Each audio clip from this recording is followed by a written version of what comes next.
Lions Rock Productions. This is Jay Moore. This is Greg Crew. This is Bryce Vine. This is Dexter from The Offspring. This is Nathan East. This is Sebastian Younger. This is Daryl. This is Stuart Copeland. This is Mick Gillette. This is Andy Summit. This is Dr. Bob Greenberg. This is Gabby Reese. This is Rob Bell. Hey, this is John Leon Guerrero. Hey, and this is Pete A. Turner.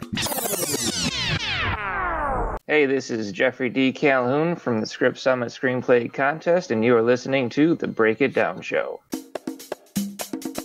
And now, The Break It Down Show with John Leon Guerrero and Pete A. Turner.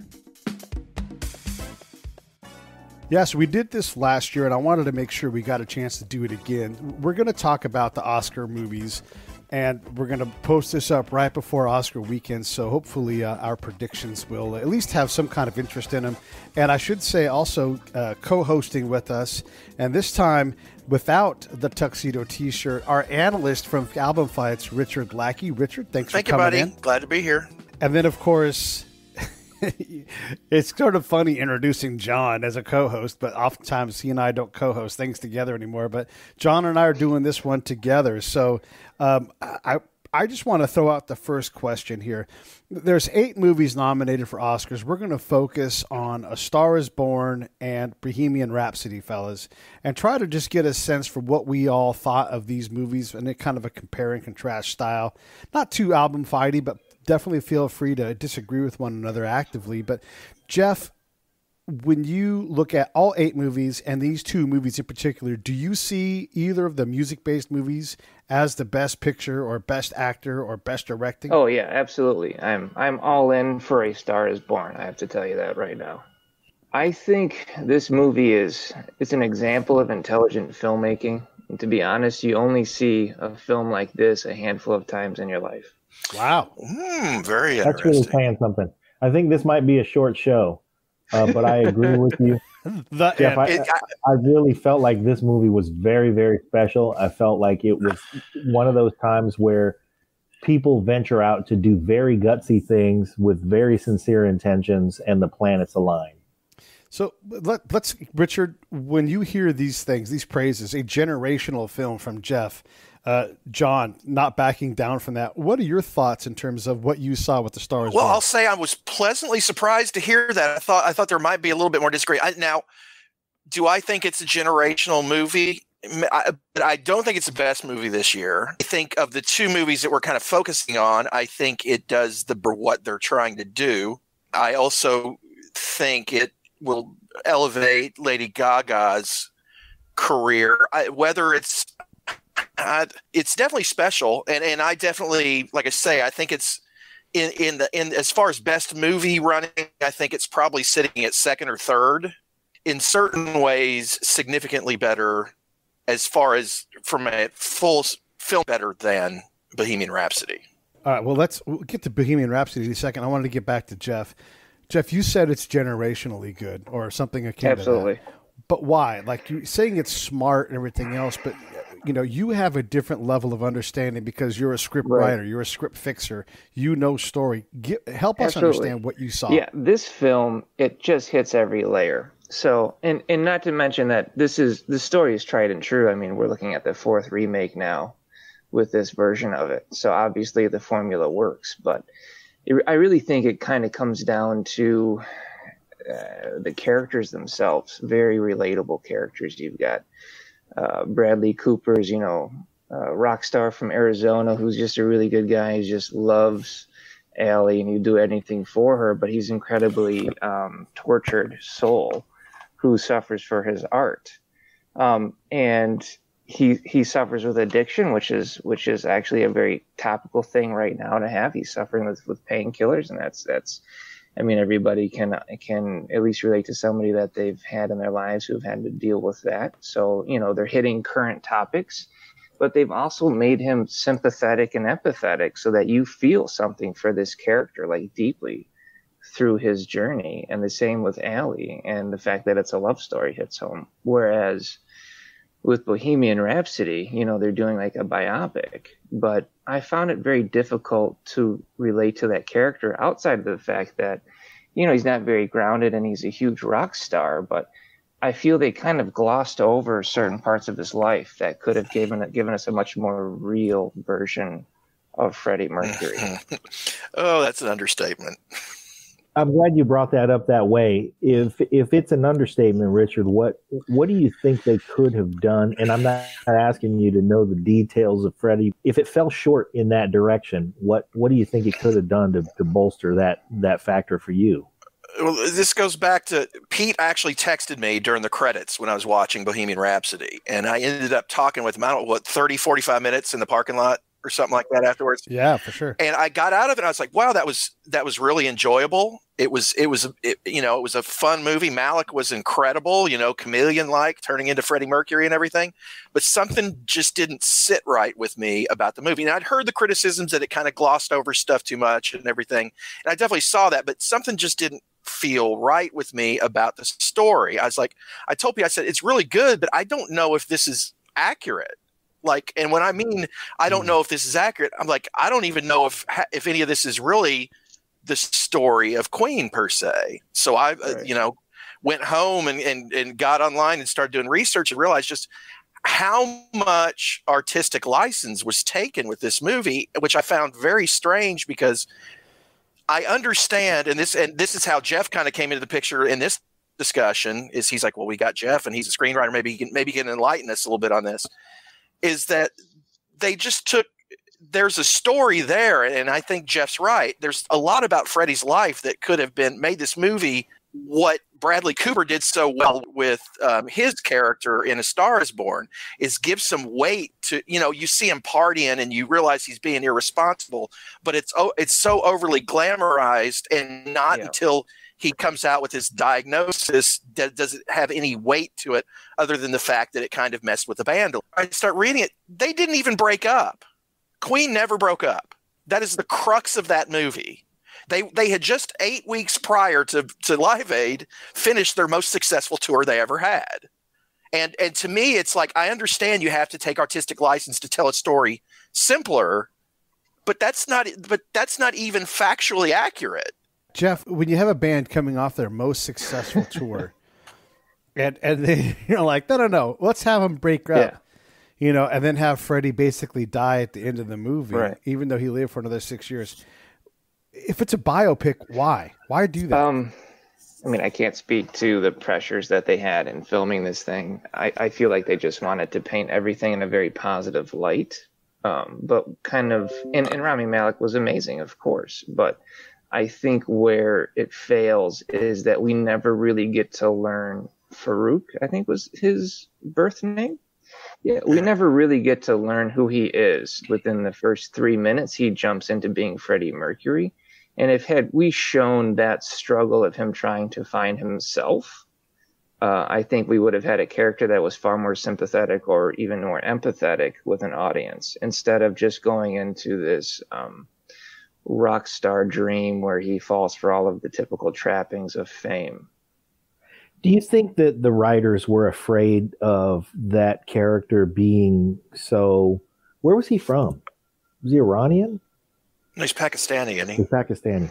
Okay. Yeah, that's correct. Do you think that the writers feared that he would be too Pakistani and therefore unrelatable? Because I feel like the universality of that story would have been, he is from somewhere else, and he's got to deal with, he is a fish out of water, and he's got to deal with that on top of coming of age, on top of realizing his sexuality, on top of, trying to hone his artistic sensibilities. There's a lot there that they could have worked on with regard to making him and the band struggle without having to make shit up. Yeah, I think that's a really good point. If they had leaned in on his crisis of identity, I think we would have had a far more character-driven film. But, and I can't speak for them, but it just feels as if they're really trying to protect the legacy. Okay, just point of correction. They were his parents were Indian, from India. Okay. Right. I was going to say, but this is an important point, is they made a point of calling him a Paki in the movie several times. And then they said, no, but I'm from India. Yeah, You're but right. Okay. Okay. I'm glad you made that correction. Paki is just a slang term for brown person from over there. I don't understand. here's a biopic where we're left confused on his origin. You know, he's born in Zanzibar. His parents are Indian, and we don't know what he is because the biopic spent time calling him Packy or whatever. Well, I mean, my point is I think that was a joke. People are called Packy in places as a slur. Okay. But we still should have escaped that experience knowing what he was and what the real struggle was about. So I get them using that as a slur, but it was so unmemorable what he really struggled with as a kid that the slur ended up influencing what we thought was true. So I mean, they hardly touched upon it, really. Yeah. Did it bother you guys at all that Freddie got to play this sort of? Granted, he's the front man, but everybody in this band wrote songs, wrote hits, every single person. But they made it seem like, what does Freddie want to do? Okay, let's do that. And then they all kind of and just boy, went does along, it work when Freddie wants to do it. Right. Here's the thing that is kind of bothersome.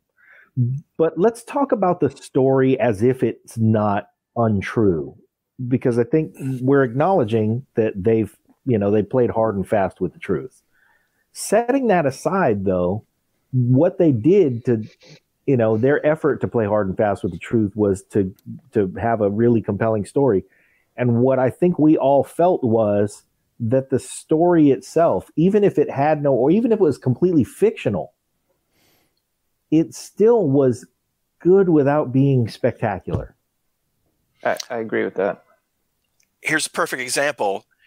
Did you get emotional at any point during that movie? And did you get emotional at any point during A Star Is Born? No, that's a wonderful observation. With Bohemian Rhapsody, I walked away thinking that was a pleasant film, but in no way did I have an emotional response to it because I didn't feel any kind of sympathy or empathy towards the character. Whereas with A Star Is Born, I was completely moved. Mm-hmm. Yeah. The biggest part of my emotional response to that movie was because I remember when I was a kid and the US Festival was around. And then I remember just sort of being enamored by the experience of a big, big concert. And so when Live Aid came and Queen had their Live Aid performance, which I think was the pinnacle of Live Aid, that was what brought me, my emotional response. And so really that had very little to do with the craft of story. And it had very little to do with emotion being kind of built up, momentum wise to bring me to a place. I was just revisiting a place in my own, memory and imagination and lore. And they sort of, I kind of feel used a little bit. Well, I think Pete and I talked about this. That Live Aid concert is so historically accurate. I mean, when I was watching it, because Live Aid, being the music nut that I am, Live Aid was a really big deal for me going into, I think, my junior year, our junior year of high school. Yeah. It was the first thing I ever recorded on VCR. Wow. I remember that. I had those tapes. And even though I hadn't seen it in 30 plus years or whatever, watching that, I knew that I was like, that is exactly how it was. But that's the problem with this movie is they were so focused on making things like the concert so right and so accurate that I think it just made the movie very enjoyable and very fun. Do not get me wrong. And it was nice cinematography and stuff, especially in some of the quieter moments of the film and everything. But it was a guy who could do a really good Freddie Mercury pantomime, as good as you can do it. So don't take nothing away from him. I think he's going to win Best Actor. I think he probably deserves it. But everything is just trying to make recreations look really, really accurate. Yet the emotional story isn't, which it still conflicts with me. And then you've got something where with A Star Is Born, you have a guy who said, not only am I going to star in this, I'm also going to direct it. And I'm also going to learn how to play guitar, and I'm going to learn how to sing just to do this movie. Yeah. And I'm going to direct the hell out of it. And I'm going to pull performances out of people and really knock it out of the park. and that this is the thing I think that distinguishes it is while Malick did a fantastic job of recreating this larger than life person, Cooper created something, really created something, and had to recreate it in a sense live. And in other words, he had to actually do all of the performance, not just pantomiming and moving and stuff like that, but he had to actually do the performance. And I just think that Bohemian Rhapsody is a very good package. Meanwhile, I feel like Geoff is like, you old motherfuckers. Live Aid, when Live Aid was around, I not only was not a junior in high school, I read about it in a book. I wanted to like the girlfriend in Bohemian Rhapsody, and I did like her, but I wanted to be more emotionally connected to her experience for some reason. Yeah, not enough. There wasn't enough character development. You're absolutely right. Yeah, it almost felt like she was plugged in. I want to ask, or actually, I want to say one thing too about the concert. I don't know if you guys noticed, but there were some inconsistencies. Again, why get this stuff wrong? But in the very first part of the movie, when Freddie Mercury's ready to walk out on stage at Live Aid, they had U2 coming off stage, but they had played two bands before. And then when they actually when time caught up at the end and they went on stage, they actually had Dire Straits walking off. And it's just a simple thing like that, like, I don't know if they reused a scene for some reason or whatever, but I think those things, when you're doing a historical biopic movie, I really want you to nail the facts as much as possible. Like, I know that the crowd in Wembley looked the same. They did a great job with that, but don't get stuff like that wrong. And then, and I got to admit, this is just me, but it pulled me out of the movie. Freddie's movie teeth were way ridiculously big, way bigger than they are in real life. Yes, he had the overbite and the extra teeth, but I kept thinking his teeth are not right. Did you guys find yourself in that position at all? I just felt that it was more of a caricature of Freddie Mercury is kind of where I was coming from. And I was just like, okay, well, when are we going to get to the good stuff? And it just kind of stayed the course. Is a caricature okay though when you're doing a biopic and doing like this impression movie? Well, if you want to preserve the legacy, then that's how you're going to do it, But if you want to get down to the nitty gritty and really show who this person is, then you got to really pull the curtain back. And we never really got there. If you really look at this movie and you analyze it, whenever you see a scene of him really on the down and outs, it is usually the quickest scene in the movie. They don't spend any time with it. They want to get you through it and then get to another concert, get you through it, get to another song. Whereas, when you see in A Star Is Born, you see Jackson Maine, he is in his alcoholism, in his addiction. You see what it is doing. You see how it is affecting the relationships, and you see the ugliness of it. And that shows character. They're not just trying to rush you to the next song. And actually, if you don't mind, I wanted to build a little earlier in what we had talked about with Bradley Cooper. If you really look at how they made this film, we like to use foreshadowing or subtext when we create screenplays or make films. They did it to the point that every song in the film is foreshadowing either what is happening to the characters internally or what will happen to them soon. And that, to me, was next level filmmaking. See, this is what is contrast between these two films, because Bohemian Rhapsody's problem, I think, the inherent problem with it that we're all having, whether we're struggling to understand why they made choices that were inaccurate, even within their inaccurate choices, they had continuity issues. All kinds of small flaws that really you could let go technically. But the reality is that when we're comparing these two films, you're talking about the intelligence of the filmmaking process really being honored. And, Bradley Cooper, I think he's got a master's degree, right? He's got an MFA in film from the New School. Yes. And Yes. What before that, his undergrad was Yale drama. So this is a guy who's a real student of film, of theater, of creating emotion. He's 100% in. And I'm not taking anything away from whoever, made Bohemian Rhapsody, because that was a fun movie and we all somewhat liked it. But we're comparing it with greatness. And greatness that starts with, I'm going to take this craft so damn seriously that there isn't any part of it that I'm going to let slide.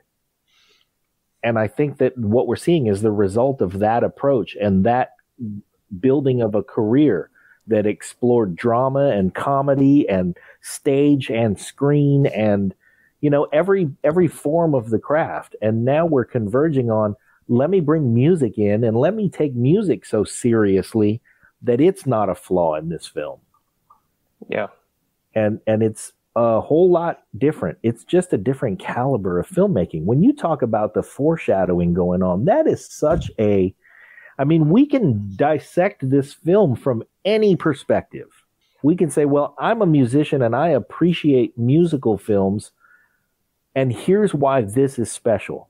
You can say, I'm a writer and I appreciate the craft of storytelling, and this is why this is special. And you can say, I'm a director, and here's why this was such a special film in terms of pulling the performances out of people, making the relationships within the movie real. Really, any part of the craft that you want to analyze, we can go in and we can go down the list if you want and talk about why this movie was great from every viewpoint. Would you guys agree? Absolutely. One of the things you have to account for, too, is obviously Bradley Cooper has taken the leap and earned the right to take the leap because he does great things. But this is also a Malpaso production, and Clint Eastwood doesn't make bad movies. I felt like he had a real role in guiding Bradley towards where he needed to get to. It felt like a movie that Clint would have directed. Did you guys have the same sense? Oh, yeah. I think there's something to that. Yeah, for sure. I think that his influence is something that Bradley Cooper probably was thirsting for. Because let's face it, in terms of being a filmmaker, he's seeking out the best. He really wants the best, the most experienced, the most varied, the most, he's looking for, he's searching for knowledge. There's a handful of guys that can tell you as much as Clint Eastwood can tell you about making a movie. And I think that when you're talking about the production of them together, it was probably a whole lot of teacher-student that was very, very deep in subtext, where, he's just sort of soaking up the energy from the old man in the cave in the mountain. Richard, what are your thoughts on this being a Clint Eastwood-like movie? I think you can definitely kind of feel. I honestly, Pete, I had never even thought about it till you brought it up, and thinking about it, yeah. I don't think you're someone that is as it seems to be as academic as Bradley Cooper. I think we've all kind of agreed that he kind of seems to approach it from a very academic standpoint. I don't think somebody like him is going to go through a career and not learn from the masters. And I think you could say that Clint Eastwood is a master. One thing that hasn't really been brought up, and I don't know if this falls into that. I don't think it does, but just the one thing that I took away from it is the cinematography in that movie is not talked about, and it should be, especially the concert scenes, because concert scenes are so hard to get right, and movies never get them right, ever. They never get them right. I mean, you can argue this the Live Aid scene in Bohemian Rhapsody, yes, but there's that first concert when she shows up, and the shots that they had from that.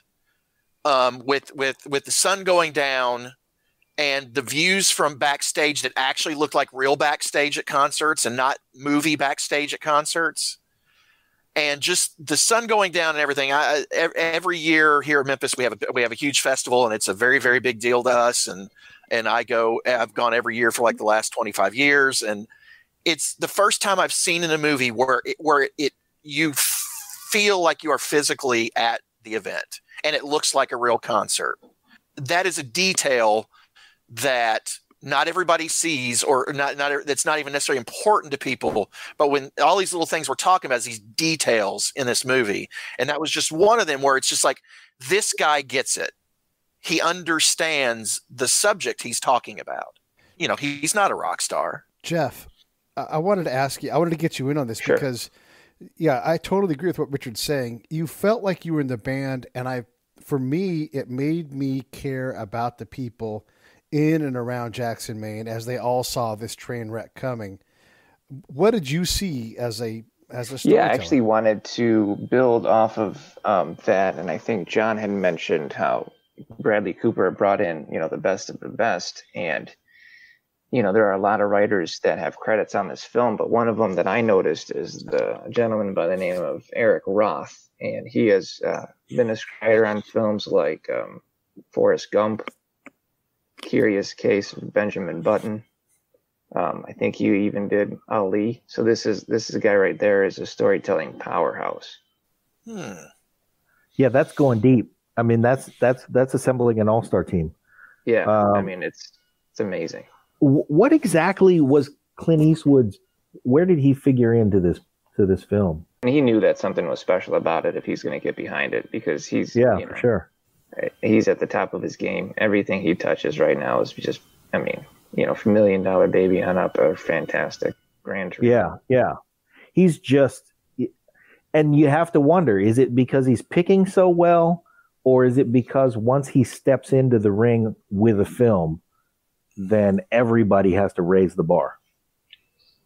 And in either case, in either case, he's a part of film history, and in so many ways. But I think we haven't yet even talked about Lady Gaga, and she was beautiful and vulnerable and brilliant in this movie.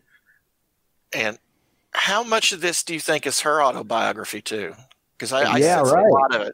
I sense a lot, because I know they had very long sessions before the movie, before they even started shooting, and you had to help but feel like those experiences of her character were firsthand knowledge about her career, and because the character started very similar to how she did, playing in gay clubs in New York and stuff like that, and the rise and the pressures, and in a way, and this is not, I don't mean this to sound negative. I think it takes a little bit away from her performance, because I think she was kind of playing herself a little bit. I don't ever think that takes away from the performance. Yeah, I mean, there are times when, but it's a very minor nitpick. I'm not taking away the actual performance, but I just think I think her job was a little bit easier maybe than Cooper's job, because he was kind of out of his element a little bit. More so than her, is what I think what I'm saying. I think maybe it was a little bit easier for her. Great performance, don't get me wrong, but I just to me that I think that the safe place for her to draw from her own history, of course, but her contribution was far and away even past the acting and the singing. She actually co-wrote a lot of that music, so now you have a pop star who was dipping into a whole new genre of pop country, which, think about how crazy that is. I'm not a music pro like you guys are, but to me, I was blown away seeing her sing in a completely different genre. Yeah, I'm less impressed by that, and that's not taking anything away. She is a writer of song, like you are a writer of story. So I don't give her any extra points for reaching out of genre, because I think she's capable that way. What I really loved was, and I'm jumping way ahead here because there was plenty I loved throughout the movie, but I don't want it to go unsaid, that she took the finale of that movie and said, put it right here on my fucking back. Put it right here. Put this camera right here in my face and let me take this thing to the goal line. And man, the last few minutes of the movie where she just sang right into the camera were so strong. And here's what I'll say about your comment, Richard, with regard to her sort of playing herself. I almost feel like that could be a double-edged sword. It could work to your favor in that you know the material, and especially when the material is something like, that's so unique, like the pressures of stardom thrust upon you. But it could also be a handicap in that you could cop out on it. I think double-edged sword is the best way to put it. I think it makes the movie beautiful in a sense that there is it lends some credibility to the story, because it's not it's not 100% accurate to her story itself, but there's enough in there to know that it's kind of a tip of the hat to Cooper and the storytelling that, look, this is the real deal. This is what this world is like. So it's almost a form of a way of her of getting a kind of stamp of approval, like this is industry accurate, I think. So don't get me wrong, I'm not really shitting on the performance or anything. I'm just saying that to me it seems like it's a little bit more of a stretch for Cooper. I guess it's just me kind of comparing their two roles and kind of what was done. What he had to go through to get there. Is that the fact you had to go through to get there? Right. She's not stretching muscles that she doesn't already kind of know how to stretch, and Cooper is having to lift some pretty heavy weights, kind of without that prior. Is the point I was trying to make. I'm not. Her performance is fine. I don't think she's best supporting worthy, but her performance is great. Well, I'm going to push back on that with you, Richard, because there's a couple things. First off, she's nominated for Best Actress. Second, she's not. Second, the other thing is she's not. Yeah. She's not Best Actress worthy. She's not this year. Okay, she's not Best Actress worthy. But here's the thing that I know, right? When we look at Pete, this is her first, role in a movie, and like John said, she put that movie on her back when you needed someone to stick the landing, and she said, "All of me." Can she do that in a stadium? Yes. But can she do it with that camera in her face? Yes. And I don't care if she played her own part. Deion Sanders did what he wanted to with the football because he could take the ball to the house. No one else could do it like he did. When Roger Clemens went to the National League, they said he's not going to throw at batters' heads. He's Roger fucking Clemens. He'll throw at anybody's head he wants. And all of the people that exceed that greatness level and get to the true superstar status, they do things. And so I'm going to let Lady Gaga be an incredible actor until she proves otherwise. I did not say she wasn't. I didn't say she had a bad performance. Don't. Well, but I'm not saying that you said that, but I'm going to say that until I hear otherwise, I'm going to give her credit for having a Oscar-worthy performance, and that I'm confident she'll do it again. Let me clarify. When I said Best Actress, I meant she won't win. She's not deserving of winning. She's definitely deserving of the nomination. So I want to make that clear, but I don't think she did not have the best. Hey, this is John Leon Guerrero, co-host of the Break It Down show and fellow producer here at Lions Rock Productions. And I'm proud to announce our newest show. It's called Justice. Season 1 is going to be a deep dive into some of the cases I personally worked on as a licensed private investigator, and you'll get a unique view into the criminal justice system that may just challenge some of your personal notions about how it should work and open your eyes in ways you never imagined. So keep your ears open for Justice, a brand new podcast from Lions Rock Productions to iTunes, Stitcher, and wherever you get your favorite podcasts. So I want to make that clear, but I don't think she did not have the best performance by a female lead this year. She just didn't. Fair enough. Yeah. The other thing I wanted to ask you, Geoff, and I know we've talked about this a little bit off mic, but I wanted to get your thoughts. When Rami Malek delivers this great performance, right? But when you look at it compared to the other sort of recent biopic music performer movies, and Val Kilmer's not exactly recent, but he did a great job with Jim Morrison. Right. Jamie Foxx did a Oscar-worthy performance with Ray. And maybe if Walk the Line had come out before Ray, maybe Joaquin Phoenix would have won an Oscar because his was excellent. Those guys all sang.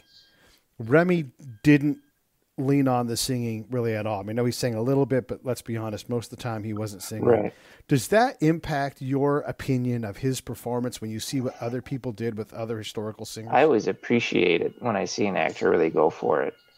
But when I'm looking at Freddie Mercury, who is, legendary status for his vocals, I guess personally, I wouldn't expect that actor to be able to go for it.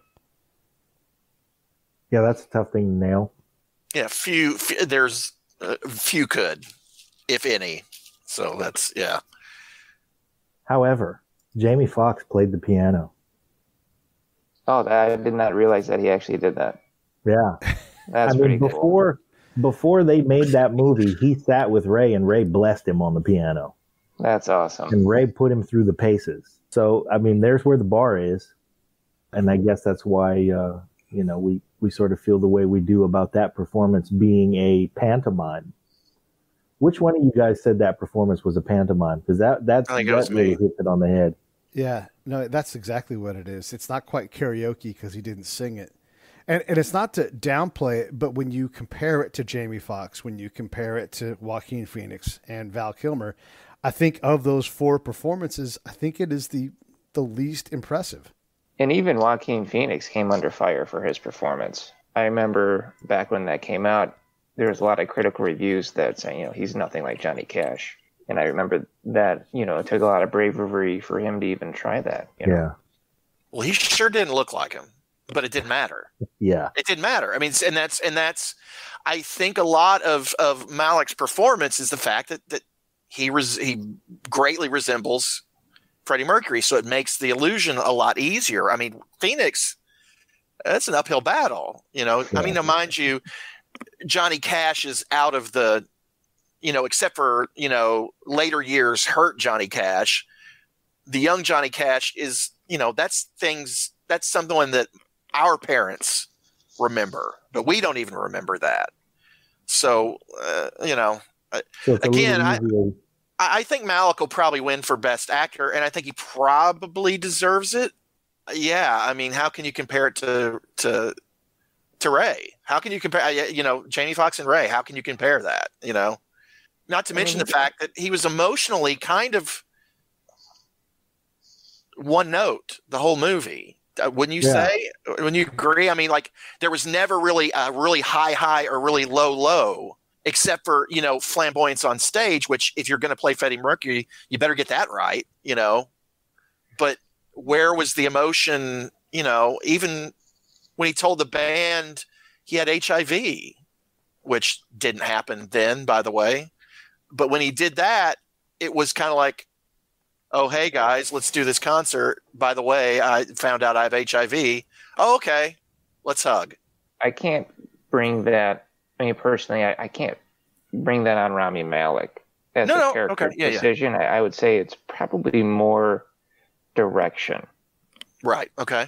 Based. Yeah. I mean, because I think that makes sense. He nailed mannerisms and look and all of that stuff. I mean, you can tell the guy really studied how Freddie Mercury moved around and how he had stage performance and the dominance he had while on the stage. You could tell he absorbed all of that. But when it comes to the emotional part of the story, I mean, actors can take some blame when they don't bring the performance, but he's very capable of bringing that performance. If you refer to his other work, so I have to wonder if it's a direction issue, especially since they had different directors on set and there's a whole big thing about the production blowing up.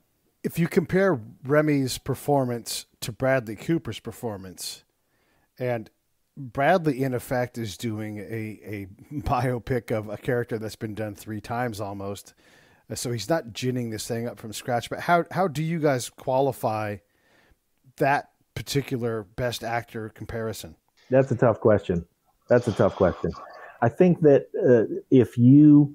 I'm going to start this off, fellas. And, okay, here's the thing about Rami Malek.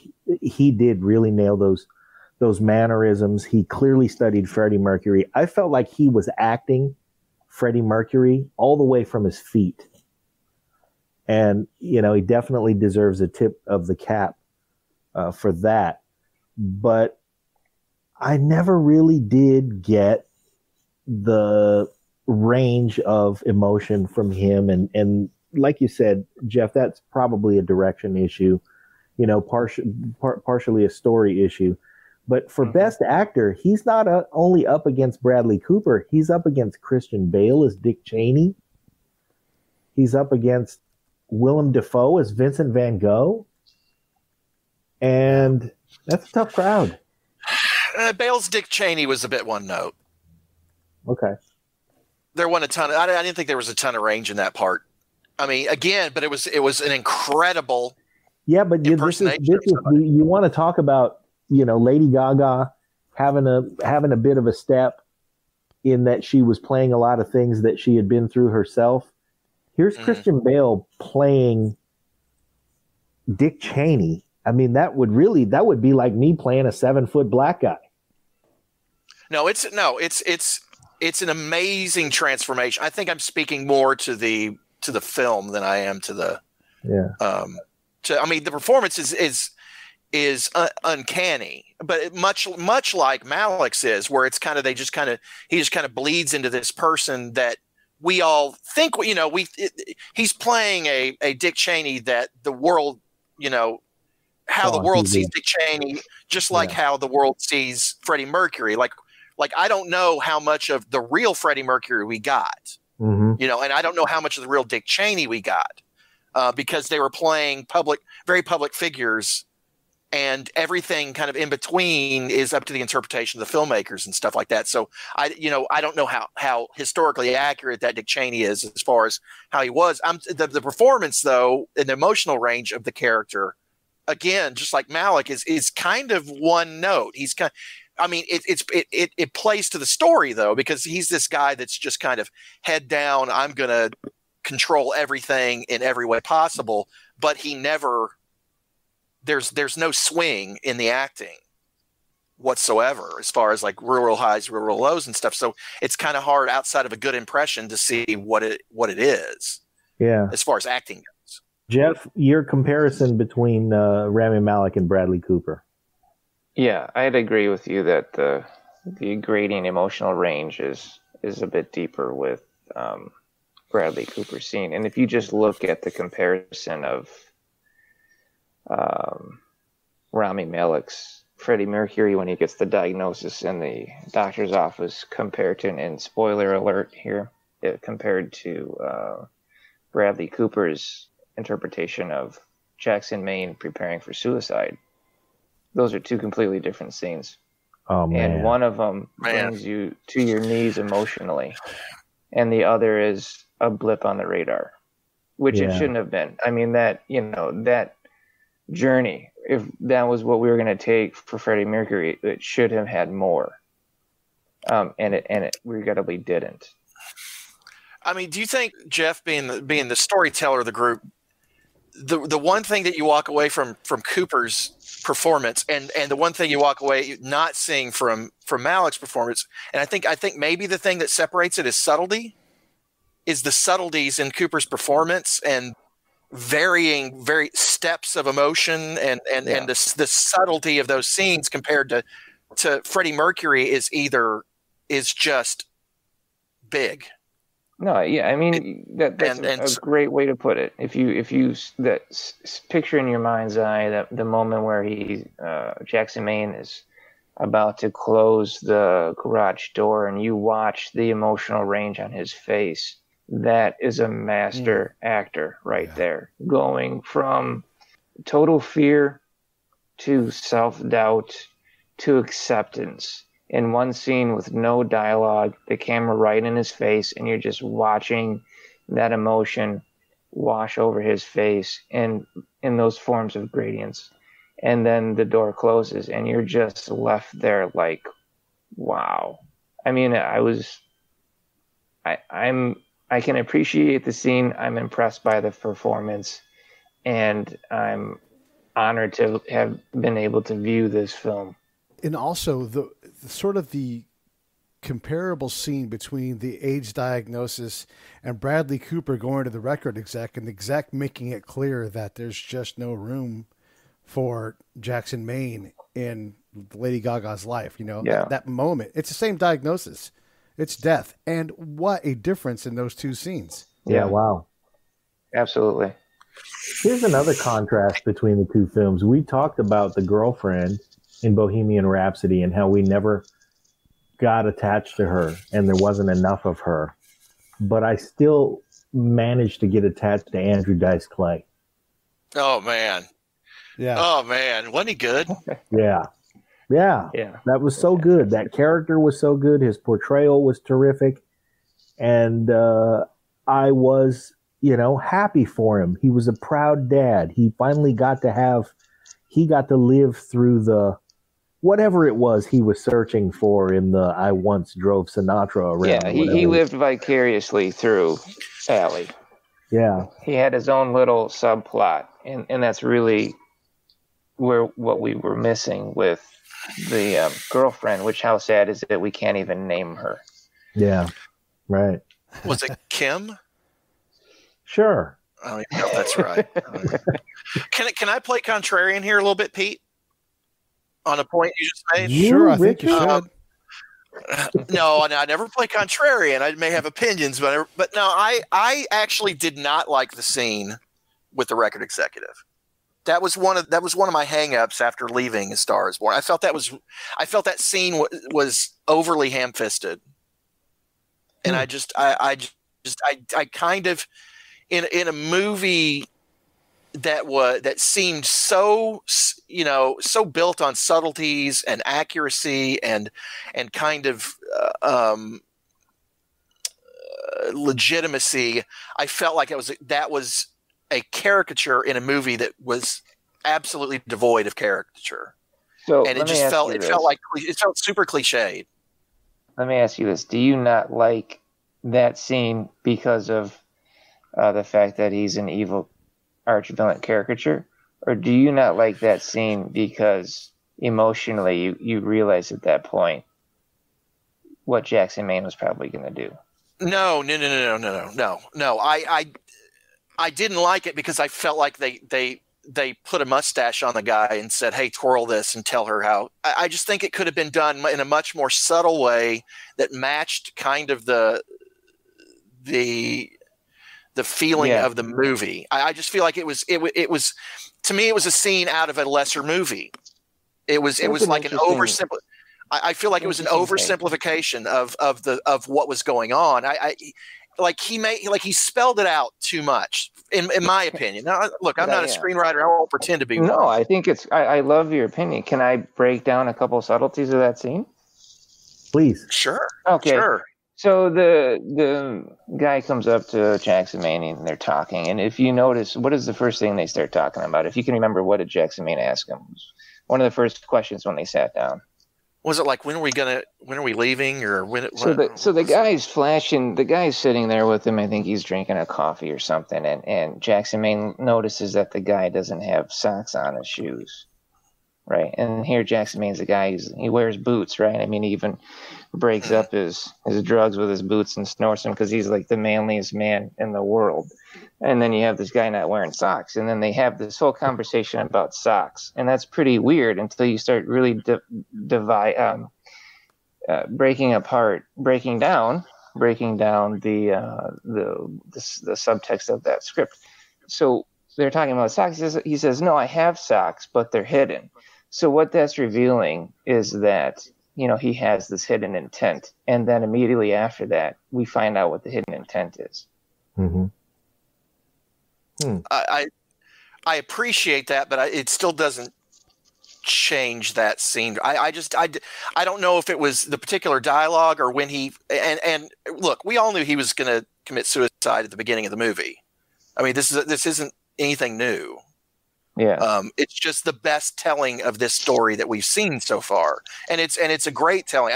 It's just that one scene to me. It just felt like they turned the character into what felt like a mustache twirling villain to me. It just there, and we're only talking about just minor changes in either the way the actor acted it, or the direction, or maybe even a little bit of the dialogue change. I appreciate the subtlety of the sock discussion and stuff, but that still doesn't take away the. It felt to me like a scene out of something like Mean Girls, instead of like, it seems like somebody who's kind of been around the music industry and had to give people bad news and stuff, that the guy just wouldn't go from 0 to 60 so quickly.